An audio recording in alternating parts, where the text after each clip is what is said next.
Nous sommes vendredi 23 mars de l'année 2024, fidèles amis internautes de Dabaru TV. On démarre le décryptage de l'actualité telle que vue, traitée et publiée par nos confrères de la presse écrite ce matin et le quotidien Maison pour démarrer. Conflit entre agriculteurs et éleveurs dans la commune de Bembereke. L'antidote Yaya Garba pour lutter contre le fléau dans le chapeau. Les conflits entre agriculteurs et éleveurs sont fréquents au Bénin, ce qui rend difficile la cohabitation pacifique entre deux communautés. À l'instar des autres communes du Bénin, la commune de Bembereke, dans le département du Borgou, est également touchée par ce fléau. Retrouvez à la page 3 l'intégralité des propositions du maire Garba Yaya pour lutter contre ce fléau. On passe au quotidien Le Grand Regard ce matin. Insécurité routière au Bénin. Dassa Zoumé, la vallée de l'ombre de la mort, s'interroge le journal ce matin. Le dédoublement du tronçon s'impose et non des rituels. Gestion foncière au Bénin, la délivrance de l'attestation de détention coutumière suspendue dans 2 zones, nous informe ce matin le quotidien Le Grand Regard. Daibi Info s'invite dans cette revue des titres. Insécurité au Bénin, l'armée repousse une attaque de groupe armé à Kandi. Frontière Niger-Nigeria, le Niger ouvre sa frontière avec le Nigeria. Le Bénin attend toujours son tour, nous apprend le journal La Boussole ce matin. À l'occasion de cette 31e journée mondiale de l'eau bleue, Adambi annonce 100 milliards de francs CFA en 2024 pour relever le défi de l'eau pour tous au Bénin. Rémunération des femmes au foyer pour travaux domestiques. Il faut recadrer Dame Huguette Bokwe avant qu'il ne soit trop tard, selon le docteur Jacques Kodjo, qu'on peut lire dans les colonnes du journal. Le Béninois libéré nous donne à lire ce matin. Jeune musulman hautement social dans la 8e circonscription électorale. Un soldat discret de talent inonde par à coup de vivres. Rachid Gbadamassi reste toujours inégalable dans son fief. Drame, encore un accident de bus dans sa titre ce matin, le journal de Aboubakar Takou. On passe à Info Matin ce matin. Célébration de la journée internationale des droits des femmes à Akassato.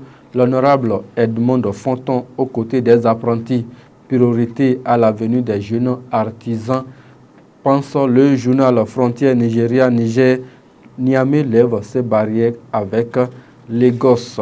La Croix placade en manchette ce matin, répression des infractions au code de la route, une opération noble dans un contexte social difficile. Archidiocèse de Cotonou, 5 nouvelles vierges consacrées, peut-on lire à la page 5 du journal La Croix.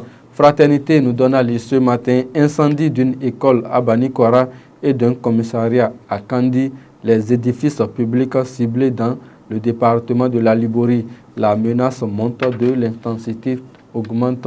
Le journal foncier au Bénin, le gouvernement suspend la délivrance de l'attestation de détention coutumière. Le journal de Sidiko Karimou, à présent, alternance à la marina en 2026. La main de talon sera lourde et impitoyable. Mesure en faveur des AME et expropriée. 2 victoires pour les démocrates. On passe au journal Le Matinal ce matin. Pour irrégularité au niveau des collectivités territoriales, la délivrance de l'attestation de détention coutumière suspendue, journée mondiale de l'eau 2024. Le Bénin réitère son engagement à relever les défis.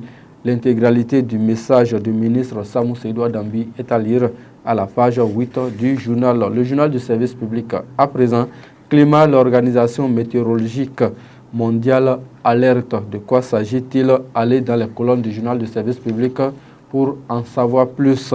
Leadership politique des femmes et promotion de la paix. Le journal nous apprend que la coopération suisse accompagne le Bénin. Et on revient à la maison avec les autres titres du quotidien. Journée mondiale de l'eau au Bénin, Samou Seydou Adambi expose les nombreux acquis du gouvernement. Kandi, le journal nous apprend que le commissariat d'Angara Debout incendié par des individus armés non identifiés.